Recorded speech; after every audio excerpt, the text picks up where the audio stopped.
Well, hello again. Welcome to Horror in Detail. Today we are going to share Wendigo and cryptids encounter stories. First story. This story was shared by you/Emma came back, so credits to him. The Wendigo became my friend. I visited my parents' cabin by the lake months ago. It's not something I like to talk about. I lost some friends up there, gained one very important friend. A mentor, you could say. And I had every intention of having a fun, carefree trip. Fuck. I guess in some ways I did.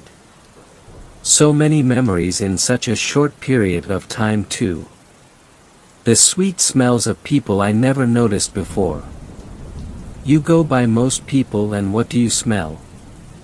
Some bullshit Old Spice or Axe spray of some loser trying to pick up a girl. But humans are so much more than these modern smells. They can smell like pine trees, fear and hatred, confusion and complete terror. There's a whole universe of sweet smells out there that most people miss. I didn't discover this until my trip to the lake. For the first day, everything went like I expected. My girlfriend and a couple of friends were having fun hiking and camping out. We were all having a blast until the rainstorm hit. I've never seen so much rain in my life. It came down in sheets and we barely made it back to the cabin. Kevin tripped and fell. Bobby yelped and said he wanted to go home. My girlfriend made it back to the cabin first. She held the door open for everyone else. Once inside, we made sure all the windows were locked to prevent water from coming in. Trouble was, the roof started to leak. We lit candles because there was no electricity. Fuck, Kevin said. We're all going to drown. Calm down, Kevin, my girlfriend replied. It will take months for the cabin to fill up at this rate.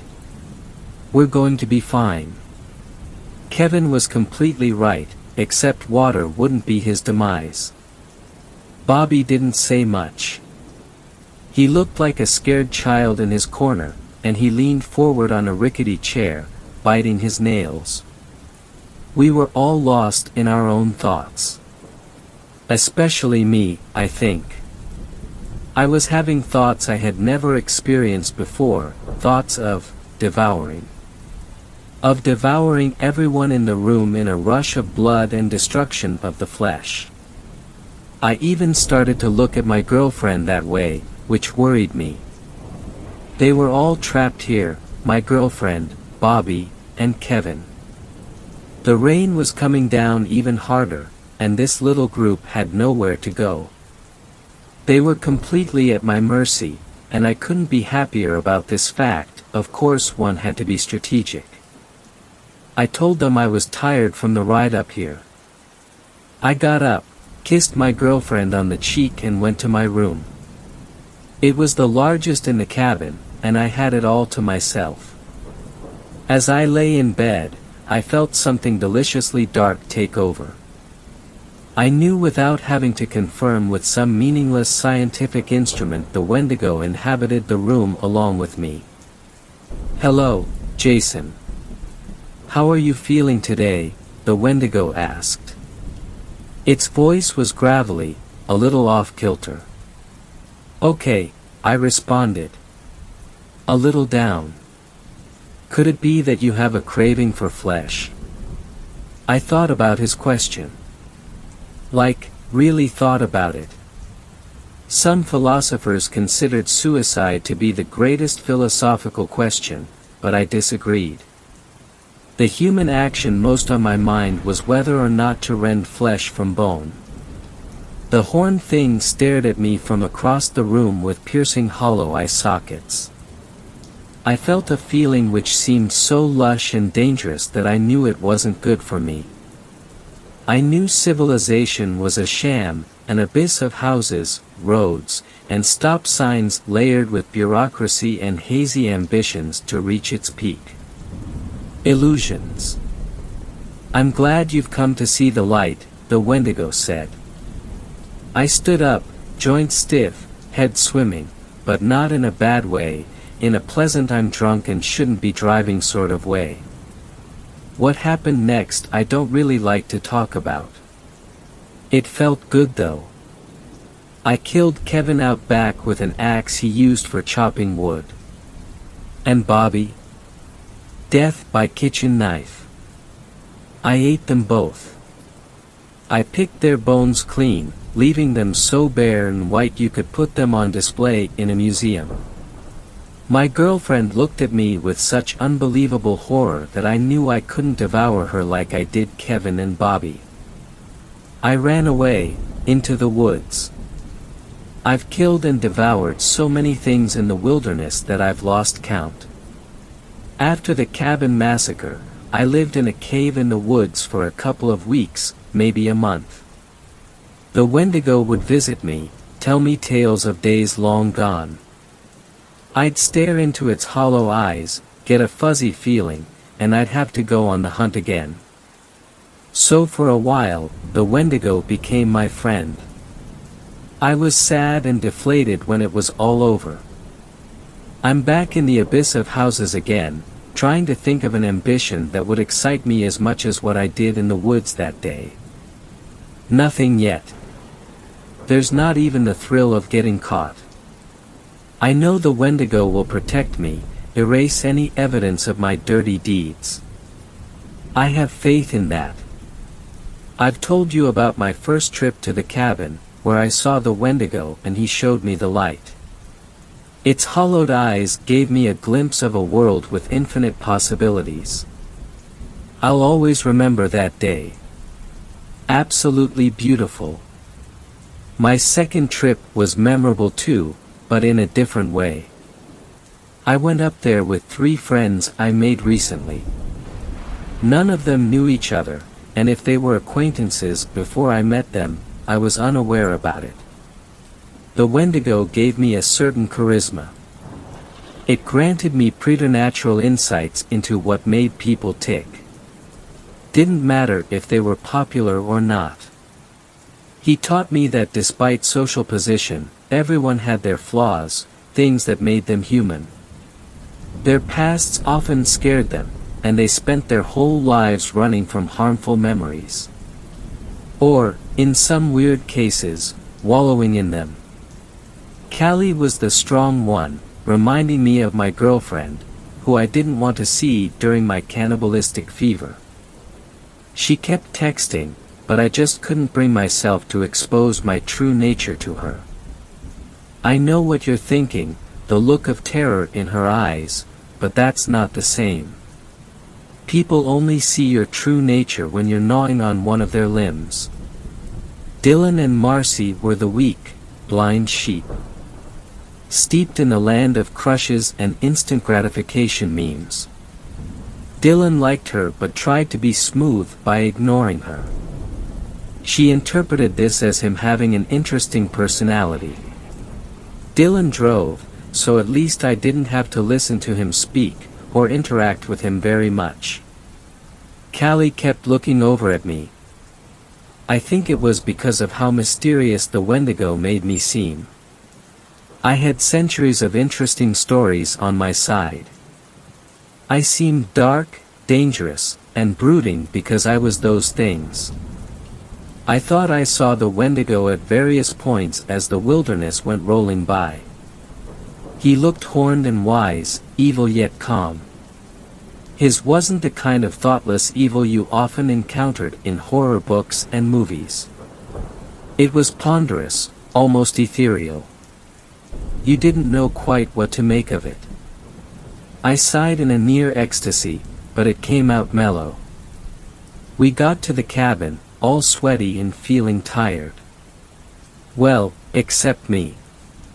I thrived off of their lethargy and discomfort. Callie looked at me. Well, we're here, she said. Maybe we should, find a place to rest. It was such a clumsy attempt at flirting that I had to stifle a chuckle.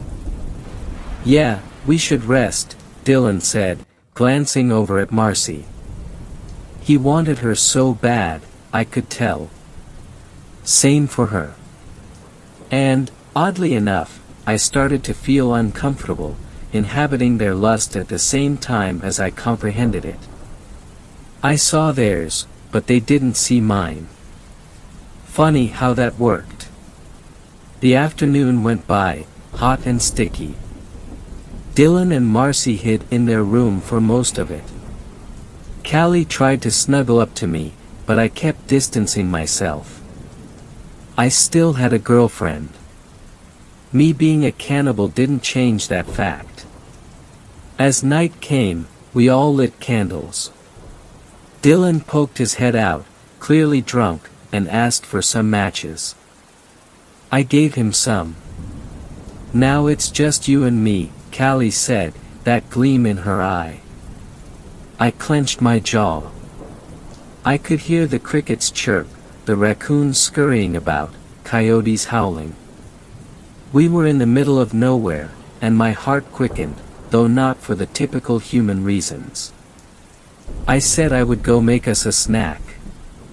We had a huge kitchen facing the beautiful wilderness, so why not? It sounded like something a human being would say. The real reason? I needed a kitchen knife. If I didn't make Callie's death quick, Dylan and Marcy might come out. They might overpower me. Dylan was a beefcake and might charge at me and break my rib cage if threatened. I went back into the living room with my best charismatic smile. I felt a little ghoulish, but I saw the Wendigo behind her, sitting in one of the chairs next to the small table that faced the window. I heard the light pounding of a gong. It sounded far off, got closer, then faded again. If nothing else, the Wendigo taught me to be sneaky. To prioritize stealth above all.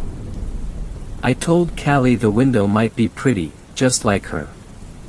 She nodded eagerly, turned her back to walk over. Then I stabbed her in the back. Devouring her took minutes. I placed her clean bones in the storage chest in the hallway. I needed to take a shower. A bloodied-looking me would raise suspicion before I lifted the veil. 20 minutes later, I knocked outside Dylan and Marcy's door. Dylan answered, clearly pissed off. "Hey bud, you do know I'm busy here, right?" "Yeah, sorry, man. Raccoon just got in. You want rabies?" Dylan scoffed and closed the door. But a minute later, he reappeared, wearing a red shirt. "Let's get this over with," Dylan said. He pushed past me and into the kitchen. I said I saw it in that general area. After a minute, he shook his head. I pointed to the screened-in porch. He opened the door and cautiously stepped through. "I don't see anything," he began to say, but his phone buzzed. He looked down at it with a smile. The same smile he had on his face when he opened the door, and I knew him and Marcy were doing the thing that most humans craved. I took the kitchen knife, clean as a whistle, and plunged it into Dylan's back. He yelped and fell face first into a wicker love seat. Suddenly, I felt less lonely. The Wendigo stood there, nodding in approval. It occurred to me then that I might be more than just a cannibal. An avenger maybe. Dylan was devoured as an afterthought. He was tough and tasted like coconut chutney. That left Marcy. I knew she liked to read. Maybe I'd catch her engrossed in a book, utterly witless. Didn't matter, really. I just pondered the little surprises my life offered. It was sad in some ways, exhilarating in others. I did devour Marcy. She was mild-mannered, bleary-eyed, and confused me for the man I just killed. I gave her a polite hello, and that was that. I won't tell you quite how I ended her life. Her death seemed more innocent than the others. I can't put my finger on it. Afterwards, I gathered all their bones and rolled them up with the large carpet covering the living room floor. I dragged it through the woods, feeling elated and dreamy. I felt so awash in apathy before coming up here again. Now I felt completely amazing. So worth it. I went to the cave I visited on my first trip up here, for nostalgia's sake. At the moment, I had no idea why I was dragging the bones with me. My joints ached, but I enjoyed every second of it. The cave was as I had left it, scattered with animal bones. "Hello, old friend," I said. "Old friend," it echoed in my voice. The Wendigo sat on the largest pile of animals' bones and nodded. He extended his arm and pointed a finger near the ground. I placed the carpet stuffed with bones where he pointed, and bowed. For the second time during this trip, I felt my turn toward cannibalism had been for a reason. The Wendigo looked at me with those strangely wise eyes. It knew things I didn't, despite the bizarre experiences I had recently. "The season of the cannibal never ends," it said. So I made the cave my home again, thinking about things, broadening my philosophy. I thought about how similar this was to the last trip. 3 victims, going out to the cave and meeting the Wendigo, thinking about philosophy. But things had been different. I seemed to be connecting more deeply with people, seeing what made them tick, knowing them without having to know them. I felt like I had a purpose this time around, and that I would never take that notion for granted. Second story. This story was shared by you/Born Beach, so credits to Hi. If you see a man with crooked antlers, you need to read this as a matter of life and death. I sit down, pop a piece of spearmint gum and watch the woman across from me. She's nervous, her hands are fretting in her lap and her eyes are bloodshot. "Long night?" I ask. She looks up, timidly. Her face is awash in anxiety. She doesn't understand what's going on. She doesn't understand what she's doing here, sitting inside an abandoned warehouse with an asshole twice her age. "It's fine. I've seen it before." "Look," I say, loosening the tie around my neck. "It's just like I said. I only want to ask you a few questions, then you can go." "Why here?" she says, in a small voice. "This looks like the kind of place you'd take me to." "I don't know, murder me." I crack a smile. She isn't wrong. "You don't like it? It's private. Besides that, it's probably the safest place in the world for you." "Why? Do you have snipers on the rafters?" There's sarcasm in her voice, but her eyes still flick to the dimly lit steel walkways lining the walls. She pulls her sweater tighter around her, shivering at the draft. Or is this some secret government fortress? No, and no. I lean back in the wooden chair, and it groans under my weight. I'm not as slim as I used to be. It's much simpler, I say. This warehouse is the safest place for you, because I'm inside of it. It's not a lie. At least, not entirely. Still, she gives me an incredulous look. It's the sort of look one reserves for blowhards and narcissists, and I probably deserve it. Time to change gears. Tell me about the event. She studies me for several moments, and then shakes her head. On second thought, she says, picking up her purse. I think I prefer talking to the police. She stands up, makes to leave, and I don't stop her. Her footfalls echo across the empty warehouse, the haphazard lighting casting her shadow in every direction. I hear her mutter something beneath her breath, but I can't make out the words. I probably don't want to. Then, she stops. They always do. What's an event? She asks quietly. I click my pen, and reach down for my clipboard with a groan. My last job really did a number on my ribs.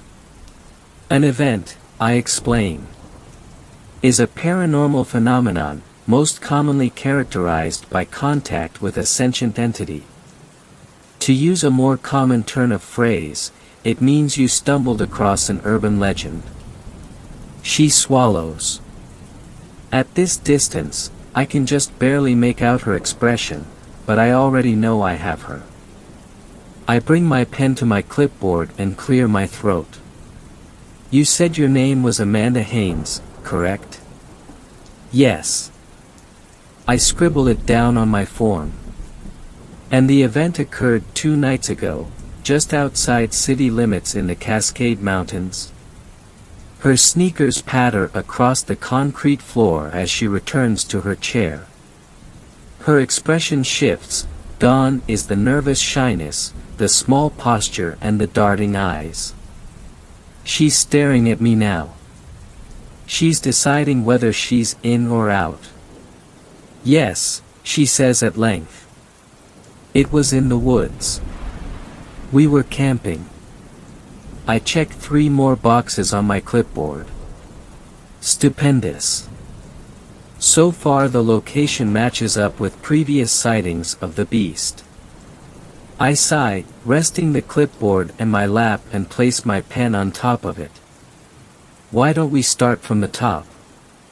Before we do, she says, narrowing her eyes. How do I know I can trust you? This feels so bizarre. I offer. Dramatic. Like I'm in an episode of The X-Files. Fair point. You've seen my badge. Badges can be faked. I bring a hand to my face, tracing along deep scars. How about these? You don't get these working for television. She's quiet, skeptical, and her eyes drift down to the clipboard on my lap. She's analyzing it, determining if it's a real government form or not. All things I've seen before. She wants to believe, but she isn't ready yet. Let me ask you this, I say, handing her the clipboard. She begins looking it over. When you told the search and rescue team a monster attacked you, did they believe you? Her eyes meet mine, and I see it, the surrender. She knows as well as I do that I'm her only shot. What she doesn't know, is she's my only shot too. I've been looking for this legend for close to 40 years now. One might say it's been my life's work. I see your point, she concedes. Let's get this over with.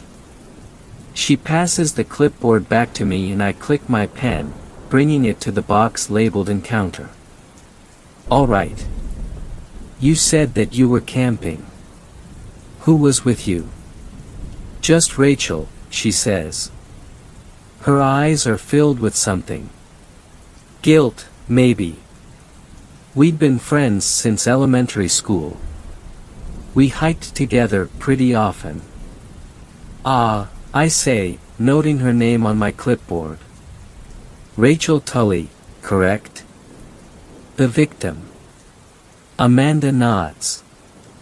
We went up to get a break from the doldrums of city life. Rachel just got out of a pretty serious relationship, and I didn't want her cooped up in that apartment, stuck with all those memories. Her voice cracks. Emotion spills into her words. I suggested we take the weekend and go for a hike into the Cascades. There's an old trail we spotted the last time we were up there, just off the main path. I said we could follow that, see where it leads us. She brings a sleeve to her face, wiping at forming tears. Rachel didn't want to. She said she was too depressed to shop for groceries, much less go on such a big hike. I convinced her eventually, though. I see, I say quietly. How long was the hike? I don't know. It was a really old trail, overgrown in parts. There weren't any mile markings. Ballpark it. 8 miles, maybe. We left early that morning, and it took us 7 hours to get up there. I whistle, scratching at my gut. That's quite the walk. It's not that bad, honestly. We'd both done longer hikes, on harder trails. We actually didn't go as far as we intended. Why's that? We came across an old cabin. It was run down, with shattered windows, and it looked like it hadn't been lived in for decades. My heart pounds in my chest. I swallow the excitement before it has a chance to leak into my voice. I'd gone looking for that cabin 100 times. It was never there. A cabin? She nods. Her eyes leave mine, they're gazing off at some distant point on the ground, transfixed. She's replaying the memory.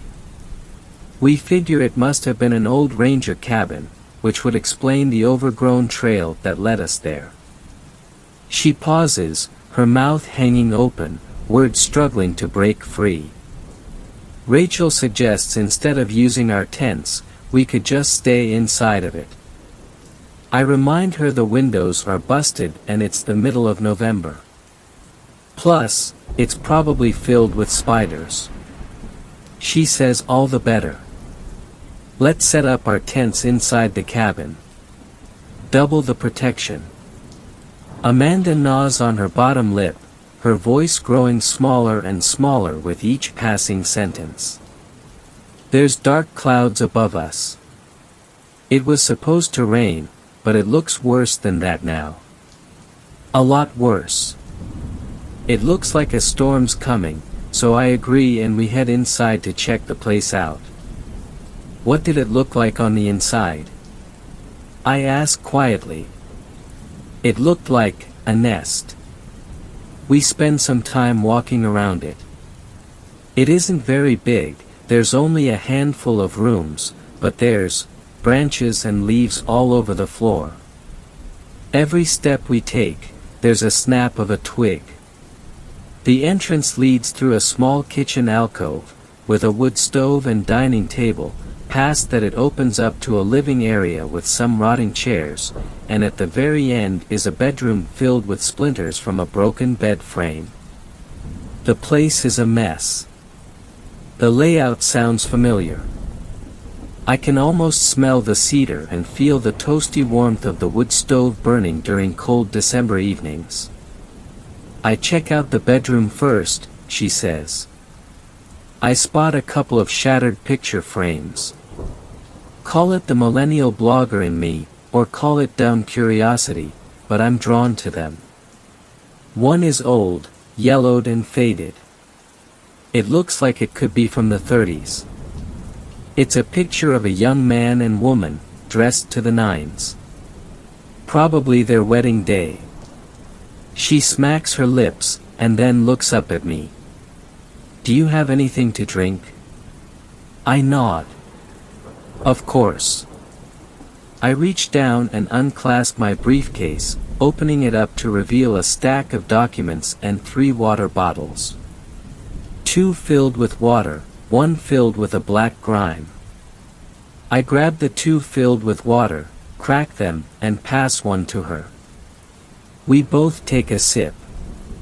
Thanks, she says, wiping her lips. All this talking works up a thirst. She twists the cap back on the bottle and continues. The other picture is more recent. I mean, still old, but not ancient. She laughs, but it's a nervous, self-conscious laugh. It's a photo of an older guy, and a young kid with this mess of black hair. The two of them are standing outside the cabin holding rifles. Interesting. Yeah, I figure it's probably the ranger that lived there, back when the cabin was operational. Before I can check out anything else though, I hear a snap. It sounds like wood cracking in half, and then a crash. I drop the picture frame and Rachel starts screaming from the other room. Screaming. I lean forward, my pen scratching at the clipboard. It feels too early for the callous man to appear. Certain criteria haven't been met. Still, if the work of my late colleagues has taught me anything, it's that legends can evolve. I keep an open mind. Amanda nods. Yeah, she's screaming bloody murder. I storm in there, my bare mace in hand, expecting to see a wolf or cougar or bear, but I don't see shit. I don't even see Rachel. I call out to her, and she calls back, but she's whimpering. The sound is coming from the pantry, just outside the kitchen alcove. I look toward it, but I don't see her there. I jog over, wondering what the fuck is going on, when I catch sight of the floorboards inside of it. They're busted. Splintered and shattered. There's a dark hole in the ground, one big enough for a man to fit through. I almost have a heart attack when her arm reaches out of the blackness. Amanda closes her eyes, takes a deep breath. She shouts at me to get her out of there. I tell her to give me a second, and I take off my jacket and put it over the jutting pieces of broken floorboards, because I don't want her getting impaled on the things, and then I reach down and pull her up. She's bawling her eyes out, hyperventilating, and once she's firmly out of the pit, she's pointing to her foot. I ask her if she's hurt, and she tells me thinks she twisted her ankle. Pieces of Amanda's event are beginning to connect in my mind. The twisted ankle. The panicked friend. They're all familiar ingredients, and the end dish is anything but delicious. She keeps talking. Rachel says we need to get help right now, and I'm a little thrown off by her panic. I mean, it's a twisted ankle, not a death sentence, right? Still, I pull out my phone and check for service. Predictably, there isn't any. I ask Rachel for hers, and she can hardly speak. She's still pointing, but this time it isn't at her foot. It's at the hole in the cabin floor. She keeps whimpering about dead things. Over and over. Dead things. Dead things. Dead things. I'm wondering if I just became a party to my best friend having a psychotic break, but I give her the benefit of the doubt and check out the hole. It's dark enough that I can't see the bottom, so I flick on my phone's light. Her fingers play at the tips of her hair, tugging at it. It takes me a bit for my eyes to adjust, but once they do, my blood goes cold. There's bones littering the ground. Deer bones. Rabbit bones. Then there, at the edge of my vision, I catch sight of a human skull. I'm swearing up a storm, and my imagination's going haywire. Rachel's hysterical, and I'm feeding into it. Both of us are repeating the words, "What the heck," like it's a personal mantra. Amanda takes a breath, holding it for a few moments. There's goosebumps on her arms. Even reciting the account is beginning to work her up. She exhales. Then I remember I'm not living inside of a horror movie. I remember what I thought Rachel was screaming about in the first place. I tell her to relax, that it's probably just a mountain lion, or grizzly's dumping ground. In the basement? I ask. Sorry, she says, hastily.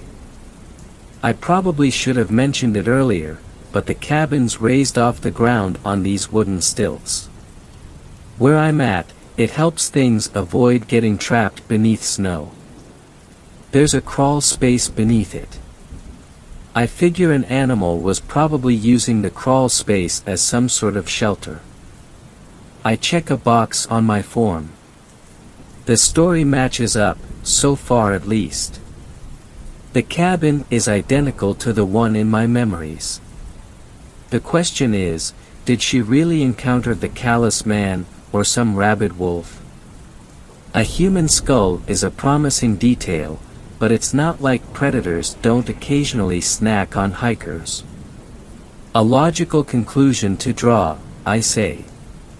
Does it calm your friend down? Yeah, Amanda says with a nod. Rachel starts to breathe a little slower.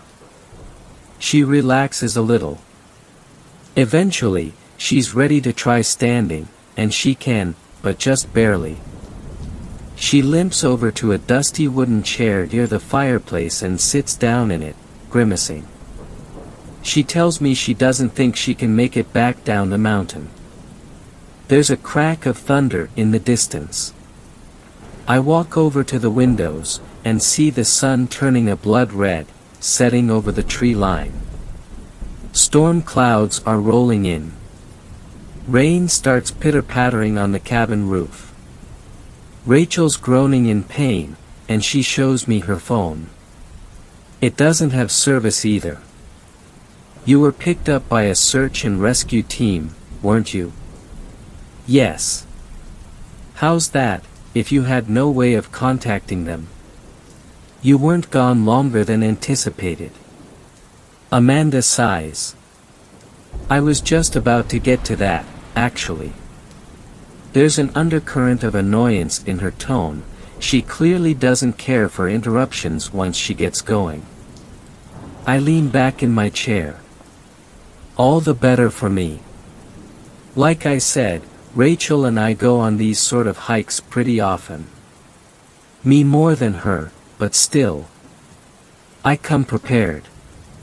All-weather clothing, bare mace, flint and steel. You name it, I got it. I don't cut corners, so I made sure to pack my GPS locator beacon.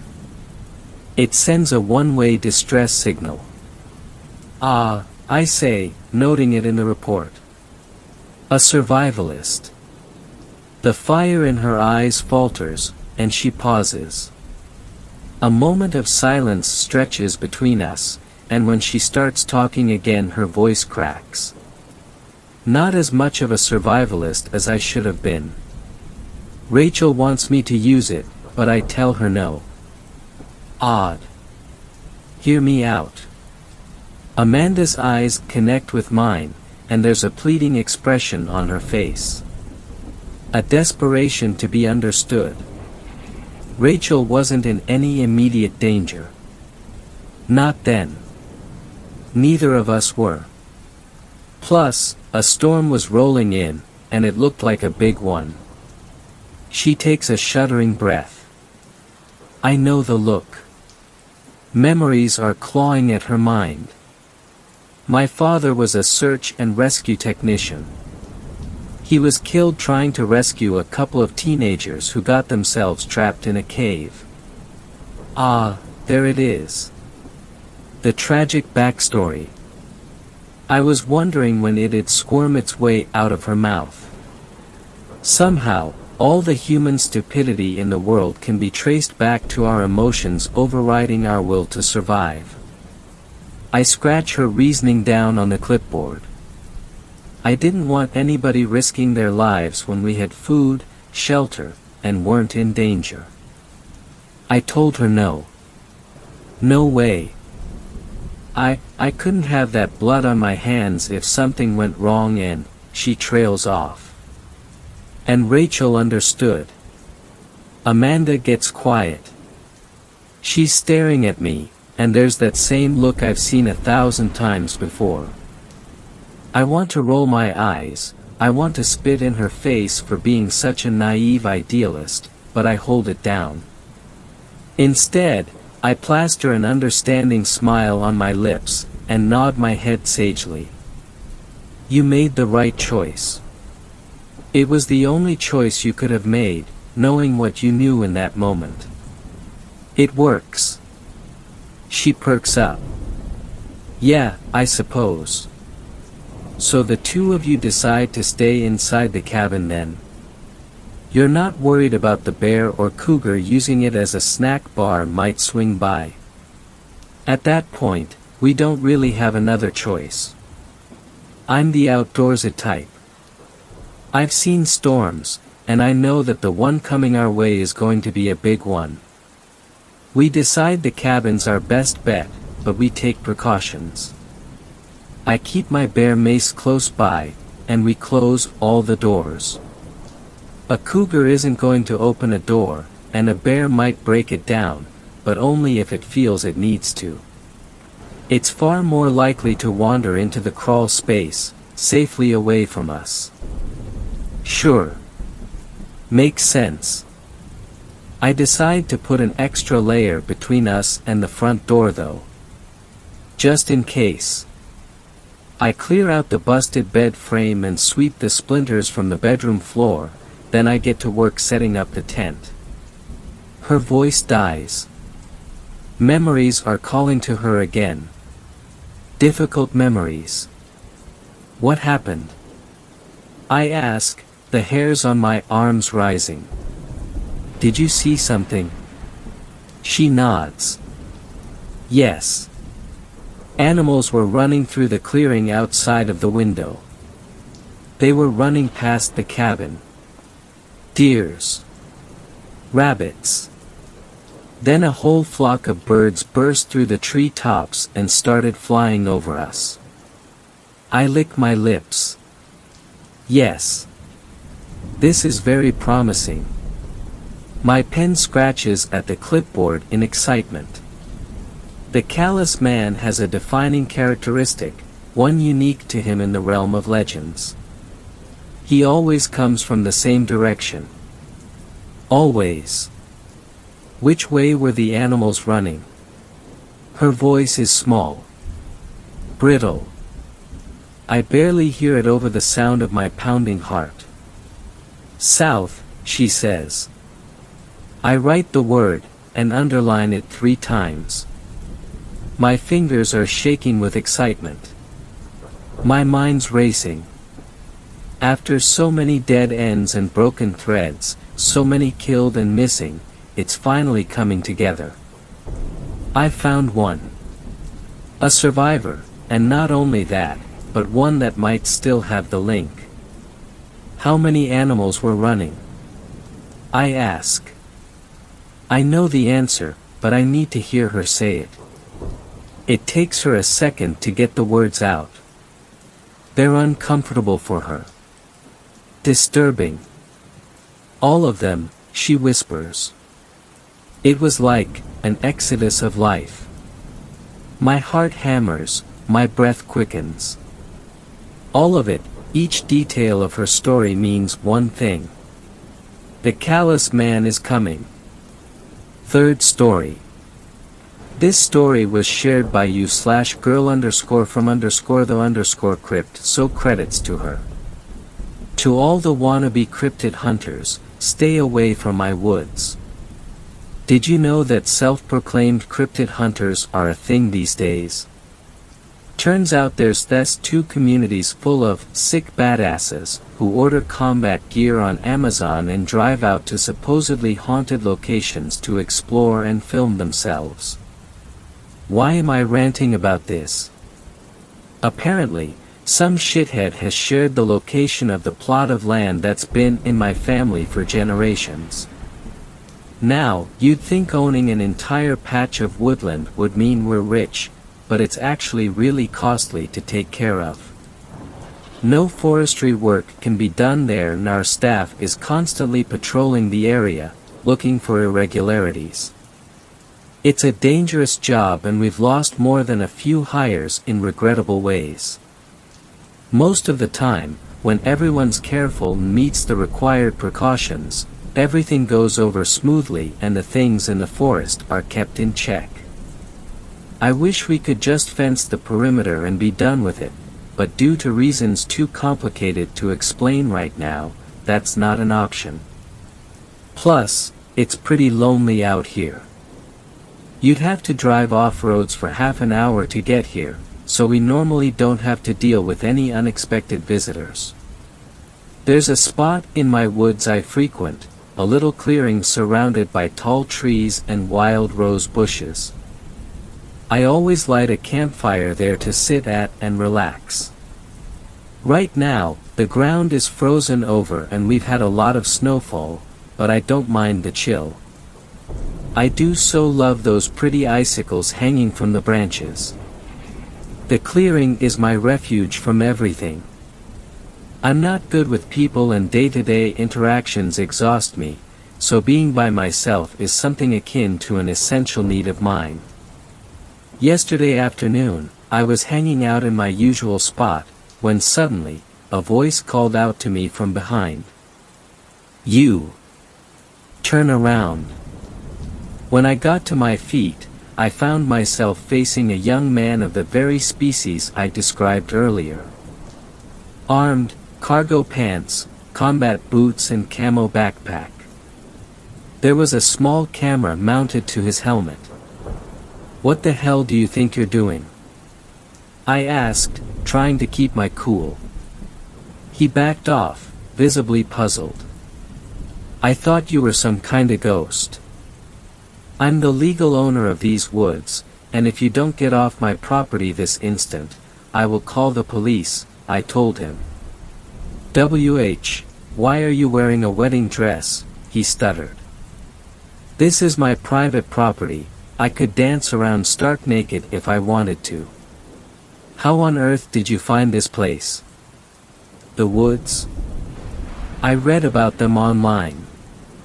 Someone posted about there being creatures here. Cryptids. So you thought you'd go check it out?" I squinted at him.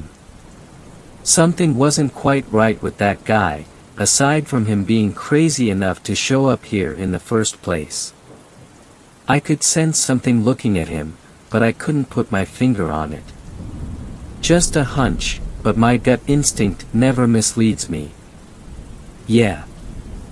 I'm a cryptid hunter. Or well, I don't hunt them per se. I guess I would, I just haven't been all that successful yet, he admitted with an awkward chuckle. Here, I said flatly. I couldn't shake the weird feeling he was giving me. "You're still trespassing.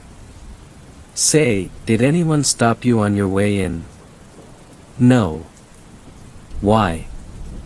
Is there someone else here?" How the hell had he gotten past the security staff?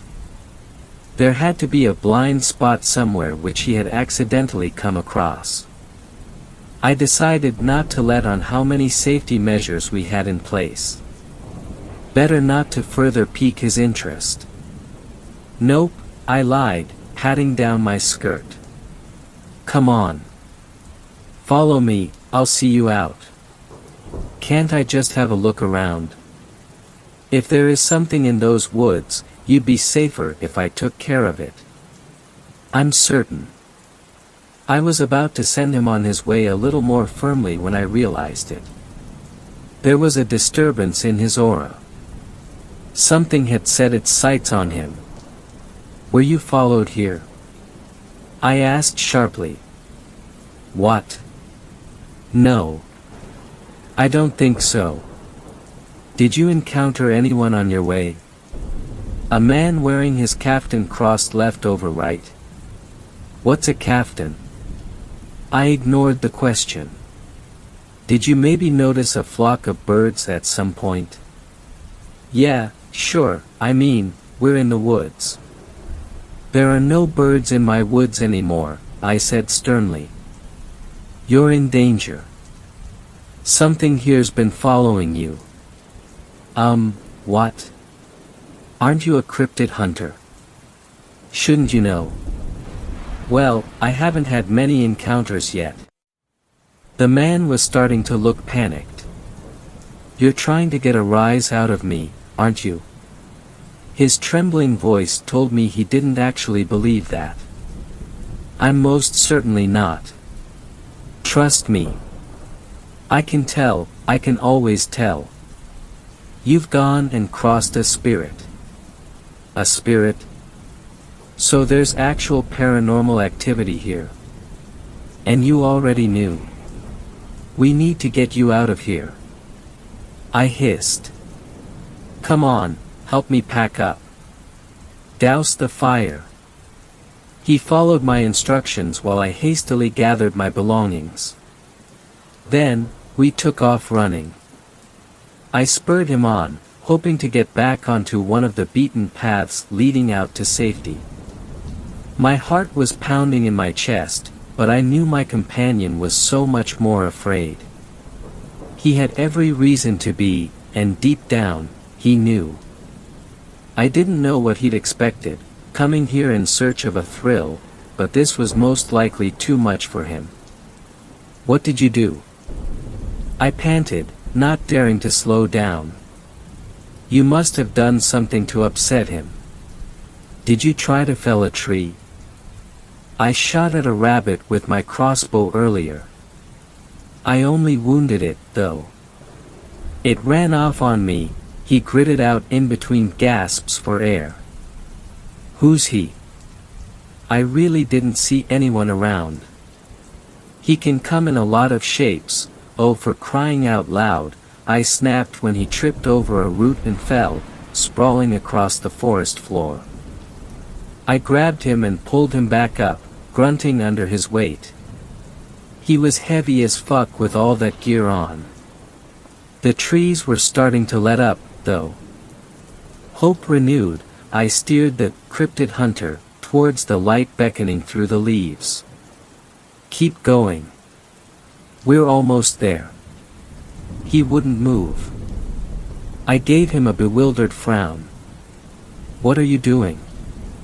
Keep running, you dumbass. You've been shitting me this whole time, haven't you? He asked sharply. There's nothing to run from, is there? Oh dear God. Keep running, I repeated. If you want to live, you need to get out. Look, lady, I'm not gonna play along anymore. You nearly scared me shitless back there, I'll admit that, but the fun's over. I'll get off your property, sure, but you could have just told me, you know. He fell silent upon realizing that my eyes were transfixed on something behind him. It stood tall between the trees, its enormous, branch-like antlers stretching up to disappear in the foliage. Its head bore more resemblance to the skull of a diseased deer, bone exposed with bloodied strips of flesh hanging off it. Its body overall was humanoid, with rough, thick bark replacing its skin. Moss lined its back and unproportionally long arms, twigs and leaves sprouted from its wide shoulders. It glared at us out of gleaming green eyes. The hunter slowly turned around to meet the creature's gaze. His face fell. Kneel, I breathed, sinking down and lowering my head. The young man didn't react at first. It's too late to flee, I repeated in a low voice. Kneel and pray for his mercy. Finally, he dropped to the ground next to me. The Leshy proceeded towards us, his steps completely silent. I had already had a few close encounters with this beast, and I had prayed not to evoke his wrath ever again. I could only hope I wouldn't be punished for the explorer's transgressions. I thought we had an understanding, you and I. The creature's voice chilled me like the icy forest wind. I felt one of its long, wooden fingers reach out to touch my face, tipping my chin up and forcing me to look up at it. "Forgive us, my lord," I said quietly, holding the beast's gaze. "Then will you let me have this mortal?" My eyes began to fill with tears. I couldn't bring myself to respond. "I'll ask you again, will you let me have this mortal?" "Please don't," I whispered. The man beside me had started to cry, sobs of fear shaking his shoulders. "Sweet soul. You do so hate carnage. I'll allow you to avert your gaze while I feast."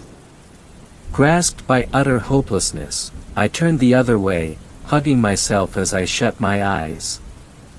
Gunshots rang out, their volume stinging my ears. The explorer was probably firing away for dear life, but the futility of defending oneself against this creature with simple bullets didn't go lost on him. "Hey lady, do something." He started tugging on my sleeve, but I brushed off his hand. "Help me.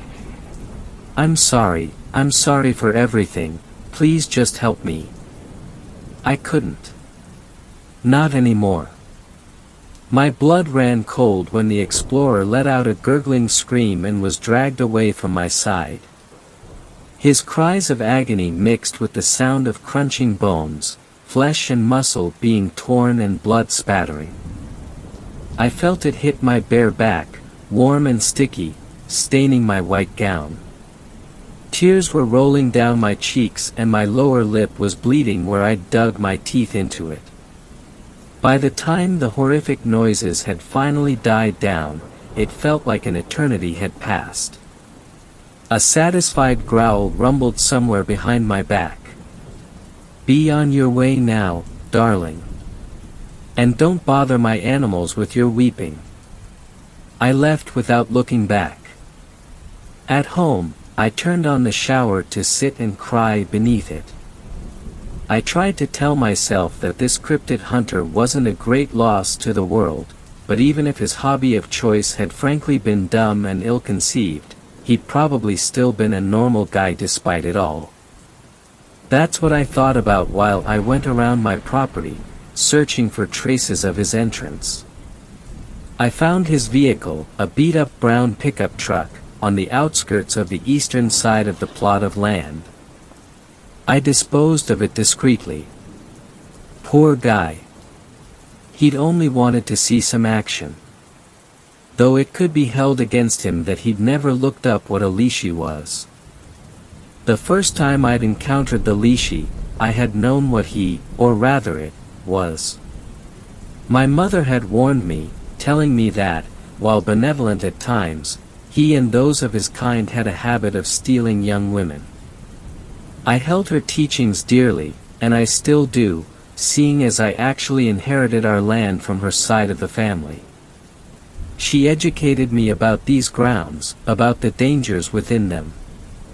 Even before she died, I would take long walks through the woodland, setting up camp here and there and basically spending all my free time in them. The winter around the same time that I started wearing my wedding dress, I was taking a walk to check out the grounds after the first snowfall. A thin, delicate layer of pristine white covered the treetops and meadows, offering a beautiful sight. All was well until I spotted a figure approaching from beyond the tree-line. I stopped in my tracks. Nobody was supposed to be wandering around here except for myself and my family's employees, so either this guy had gotten lost, or he was one of the local entities. He drew nearer and nearer, stopping just a few feet ahead of me. Taking in his appearance, my heart sank. He was wearing a kaftan crossed left over right. His bearded face bore little trace of emotion and he was holding a large cudgel. When he spoke, it was in a deep, snarling voice with a Slavic accent. "I've seen you in my woods before. You're the heiress, aren't you?"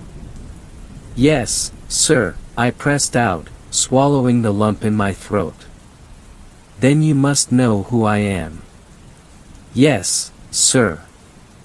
What am I to call you, Eris? I hesitated. I won't steal your name if you tell me, he said, as though he'd read my thoughts. I'm Fiona, I said breathlessly. You're very pretty. He tilted his head at me. I could love you, if your eyes weren't so lifeless. He paused before shouldering the cudgel and walking onwards. Send your mother my regards, he said over his shoulder as he passed me. Throughout our time as owners of the woods, the leashy has lured quite a few of our security staff members into traps. He'd lead them astray, they'd get lost in the woods and we'd find them drowned in the lake some time later. He did bring back my father's dog when it ran off that one time, though. Most of the time, he's neither hostile nor benevolent, but he is territorial. He likes to remind us of who's in charge. And of course, he'd have my head if I dared to disrespect him by putting a fence in his forest. He's not the only thing that might kill you when you enter our plot of land. And there's worse deaths than being eaten alive, believe it or not. You may have guessed it already, but this is a warning. Apparently, my property is being frequented by explorers or cryptid hunters. The guy that got eaten obviously couldn't have been the only one. Someone made us public. We're already implementing more security. This post serves two main purposes. First off, if you happen to be the person who first discovered these woods and shared their location online, please take it down. You're doing more harm than good. I don't know how you managed to make it out of here alive and unseen by me and my staff, but you got lucky. For your own sake, don't come back here. Secondly, and this is for all the others, if you've heard of my or any other haunted woods for that matter, don't go exploring. It's not worth it. Since you're so curious to see what's in here, I'll tell you online, at a safe distance. Fourth story. This story was shared by you/Readanan, so credits to him. They were missing for less than 24 hours. I know that I'm not supposed to allow this information to get out, but I'm really afraid and lost. I'm a damn sheriff, I've been working in the force for 15 years, and I am admittedly scared fucking shitless. This morning, I got a call.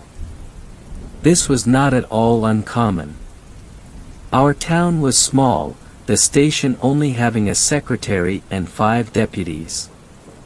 They were all well trained, but I admit that they can be completely absent-minded at times and often need my assistance on even the easiest tasks. This morning was not one of those mornings. The call was coming from a voice I didn't recognize, but later would learn it was a family member of the force.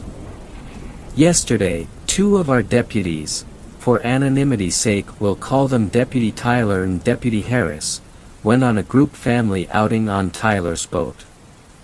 They never came back to shore. The lake is on the far border of the town. It's a pretty large lake, too. Probably about 20 to 30 miles. Our town happens to be the only town on any side of it. The rest of the area is thick with trees.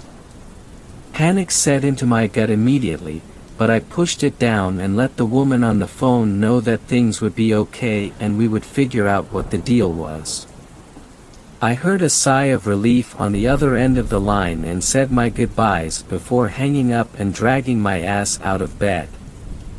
My wife stirred a bit, but just turned over and resumed her light snores. She was used to this by now. I arrived to the station to find my remaining 3 deputies pacing nervously around the Central Command, aka the main office. Apparently, they were fully aware that Tyler and Harris were missing. I did my best to calm them and set them down, treating it like any other larger-scale investigation. We began to discuss the basics of the situation. We were looking at a case of 5 missing people. Harris, his wife, his 12-year-old son Donnie, Tyler, and Tyler's latest fling. After about 30 minutes of discussing it, we got some volunteers together and started out to the lake. Around this time, I remembered that Harris's boat had a radio that was tuned into our stations. I clicked my radio on in my squad car and switched it to the station he'd be likely to use. Static. Still, I left it on for the remainder of the drive. I had just about given up hope when we reached the lake and saw nothing when the static cut out. I waited to see if anyone would speak before picking up the speaker. Hello? Is there anyone out there? This is Deputy Robinson. Silence. Then, something else happened. It was almost like a growl, but it sounded distant and quiet. I spoke into the receiver again. Harris? Tyler? If this is you playing a game, it isn't funny. Silence. Growling. Silence. Finally, it cut out to static again. I thought about relaying this to my search team, but ultimately I didn't want to upset them any more than they already were. We set out in 2 different search boats, opting to circle the lake and meet in the middle where there was a small island. It's about a couple feet around and has a singular tree. It's off limits to civilians because it's unstable. The sweep found us nothing, so we headed towards the center of the lake. As we approached the small island, I could see Harris's boat sitting a few feet away from the small land mass. The closer we got, the more clearly I could see. There were 5 people laying on the beach. However, when we finally arrived, I could see that they were not sleeping while they waited for rescue as I had stupidly hoped. I brought the boat as close as I could to the small island before turning off the engine and telling the 3 others that waited, looking on in horror. I jumped onto the grass, my shoes sinking a bit into the ground. With caution, I approached the bodies. The first thing that I noticed was that they were, in fact, the Harris and Tyler families, though some parts were missing. It was a goddamned gore show, the worst thing I had seen in my entire career. Out of respect for the families, I will be leaving out the details, but it felt like I had been transported into a horror film. I heard one of the volunteers vomit off of the side of the boat and decided it would probably be best to take them back to shore and come back for the bodies. I swear to God, we were gone for no more than maybe 15 minutes, but it looked to me like it was even worse when we returned. Fresh blood flowed out of wounds that weren't there before. Not just any wounds either. Bite wounds. As we started to move the bodies, one of my deputies noticed that the kid was still breathing. This wasn't just a recovery mission anymore. It was a rescue as well. Morale picked up a little bit as we moved the deceased into one boat and the young boy into the other. We rushed him to the hospital. Meanwhile, I called the medical examiner from the next town over. Ours had recently retired and were still looking for a new hire. I had my deputies accompany the boy while I opted to meet up with the examiner at the station. She examined each body carefully but swiftly. Her face was a bit pale when she had finished the job.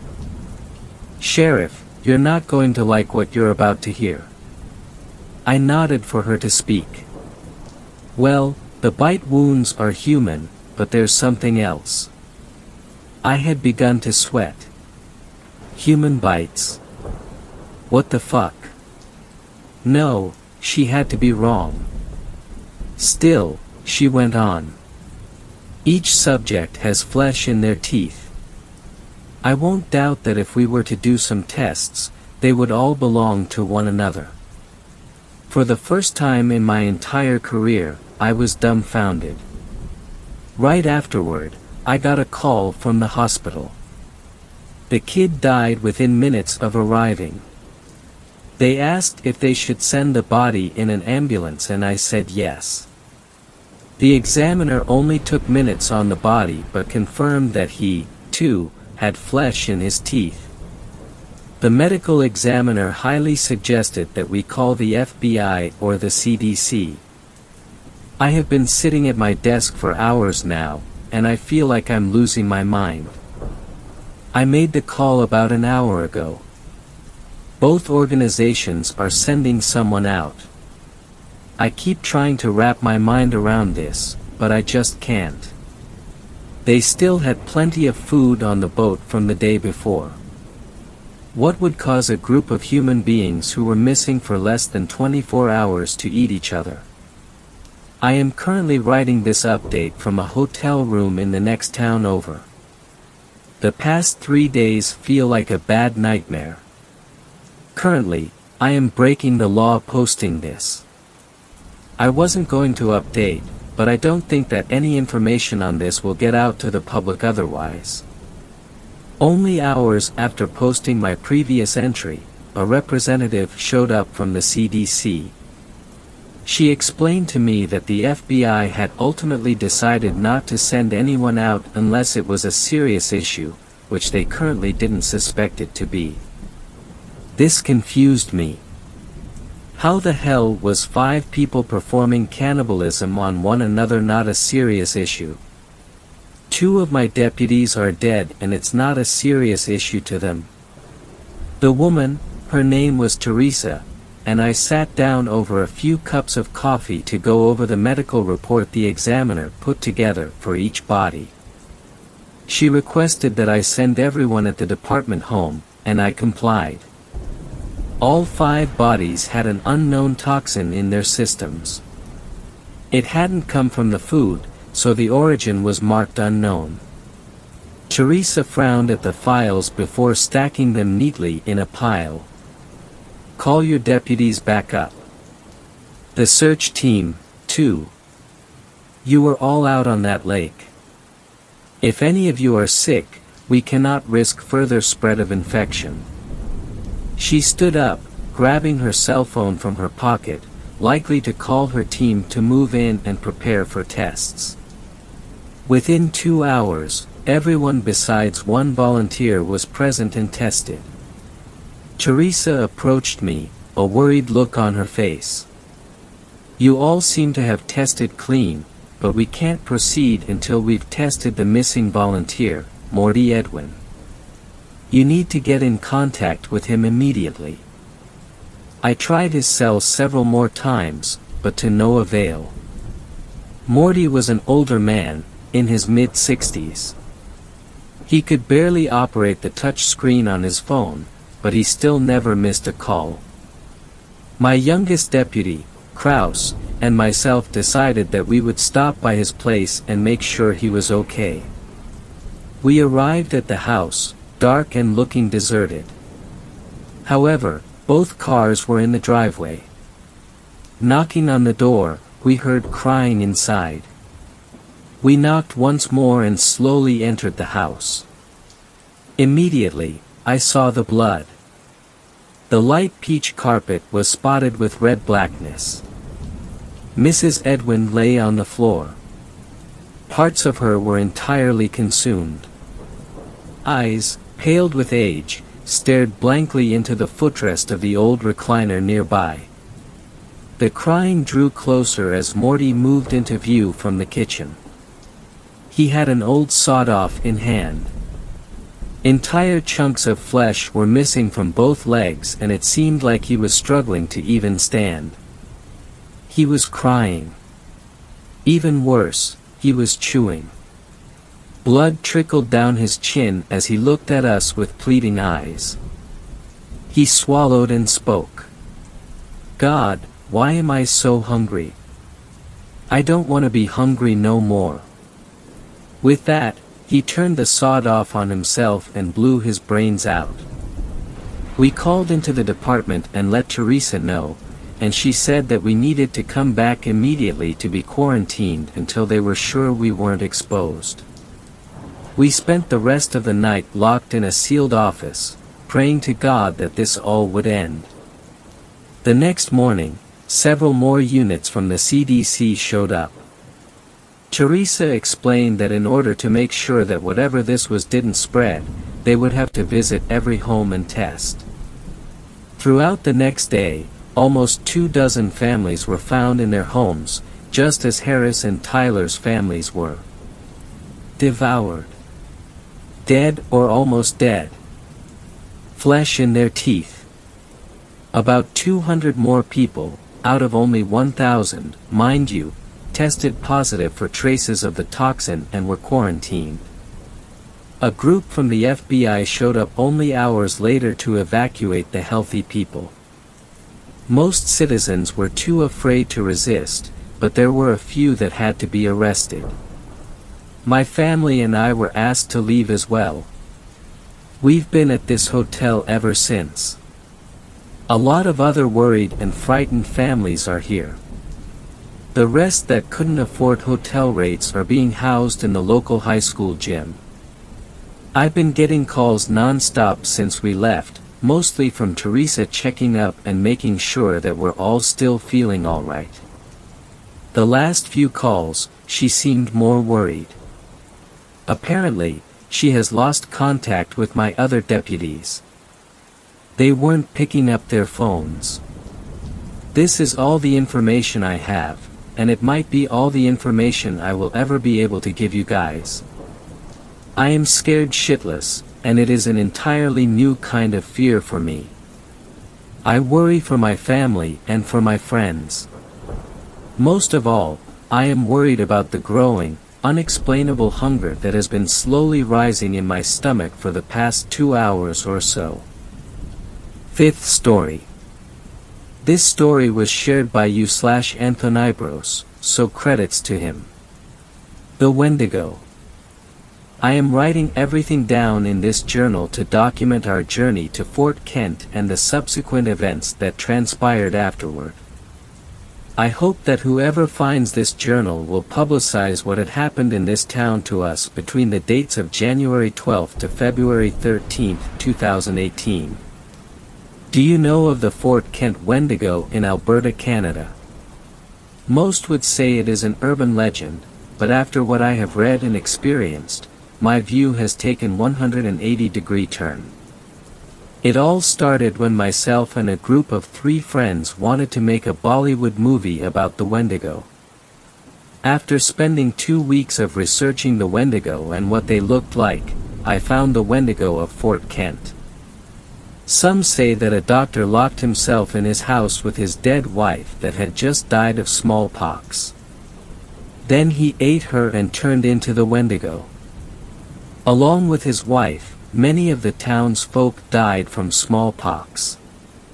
Once the man left his home, he killed and ate the remaining dozen or so residents of the town. No one is really sure about what happened, but there is one fact no one can deny. Fort Kent became a ghost town and no one really knows why. After finding out all of this information, I knew that we had a great idea for a movie. The only problem was the place was pretty isolated. So if we got into any trouble, it would be days before anyone would be able to help them.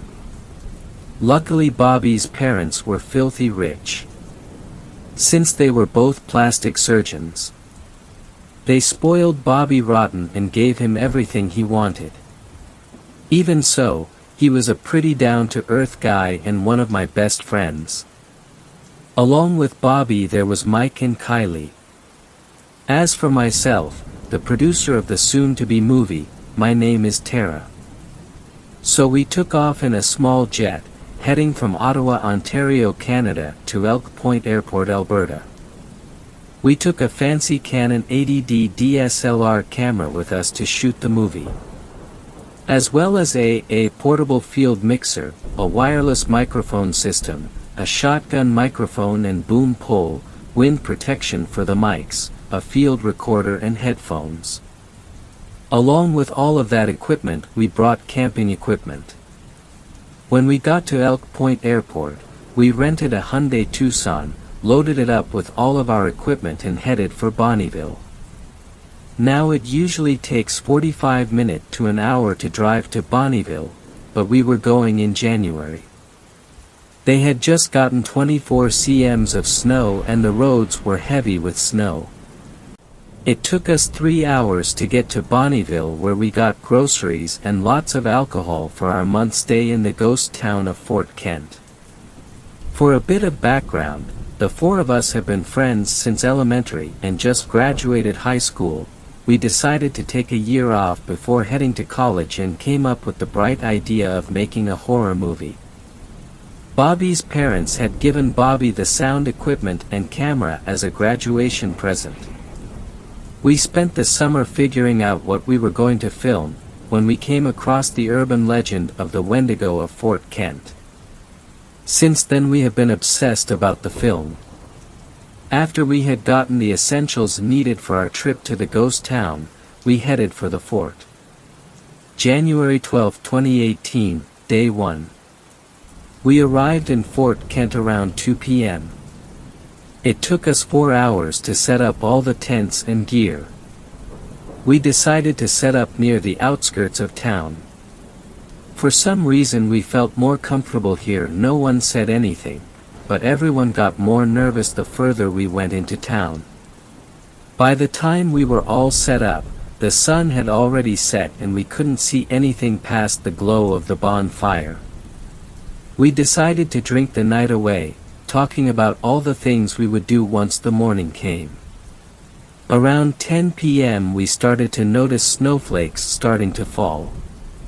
We huddled around the fire more, but when the wind started picking up as well, we decided to call it a night. We had 2 tents set up, one for me and Mike and the other one for Kylie and Bobby.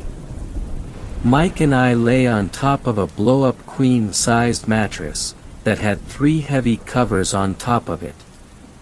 The 2 of us got under the blankets and looked up at the ceiling. I could feel Mike trying to get into my pants, but I shrugged him off. This place was giving me a bad vibe and I wasn't in the mood.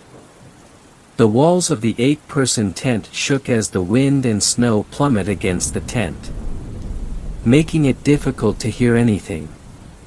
At the time I didn't think anything of it, but I swore I thought I could hear the howl of a wolf through the sound of the wind. January 13, 2018, Day 2. I woke up around 6 a.m. this morning to Mike snoring beside me. His arm was draped around me as my eyes slowly opened. The tent was still and the sound of the wind was silent. I brought my hand up to his arm and pulled it off of me. I rolled off the bed and pulled myself off of the floor. I quickly got dressed. To my surprise, it was warmer inside than I thought it would have been. I put on a parka and toque and opened the flap that led outside.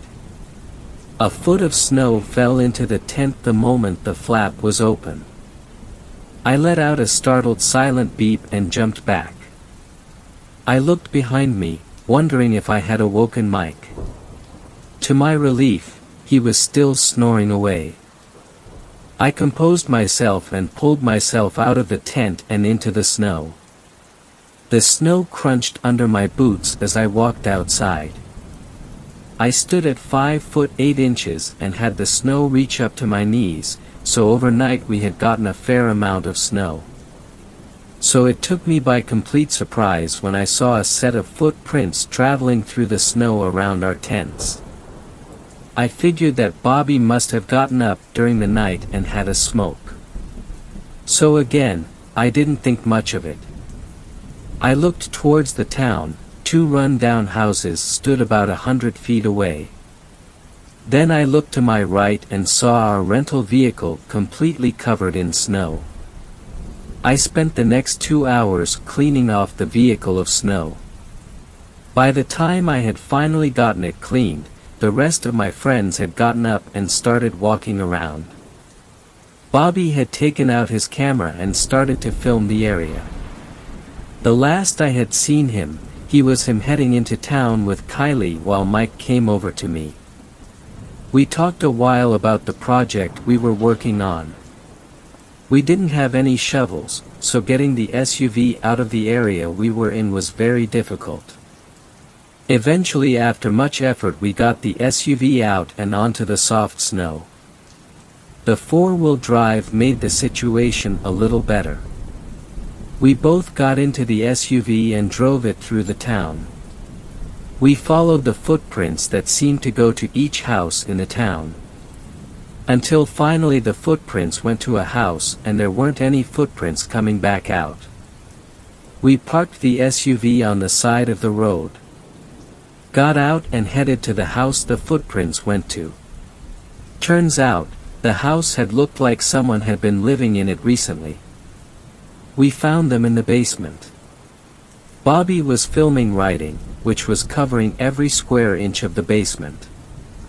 On one side of the wall it read, "Beware the Wendigo." As the writing went along the wall, the writing got more and more messy. By the end, the writing became scratches in the wall. Finally it read, "I am the Wendigo."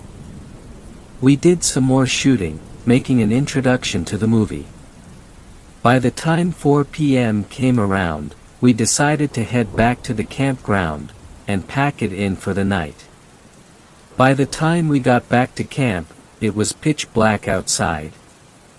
We parked the SUV beside the tents and all four of us headed inside mine and Mike's tent. We continued to drink and had a cold dinner from soup cans. We played cards until 10 p.m., right until we heard a howl coming right outside of our tent. We had been talking pretty loudly, so we hadn't heard it approach. We could hear the sound of crunching snow under heavy footprints. Then its shadow cast itself on the tent and the only thing we could see were its legs. Not only was the creature bipedal, but it was huge. Mike was about to open the flap to check what it was, when we heard the sound of metal being torn to pieces. The sound of the car alarm going off as it did. I wanted to scream, but I was too terrified to do so. Soon the sound of metal being torn to shreds stopped and silence ensued. I was about to let out a sigh of relief when I heard another howl. Then the sound of the other tent being torn to shreds could be heard. After another 5 minutes, the sound faded and we could hear the creature walking away from our tents.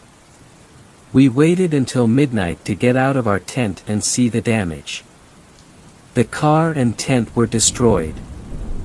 We had left most of our food in the car, and from what we could see there was no food left.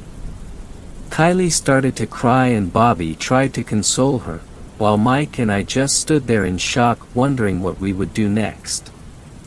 Bobby had brought his camera into our tent, but the sound equipment he had been in his tent and was now destroyed as well.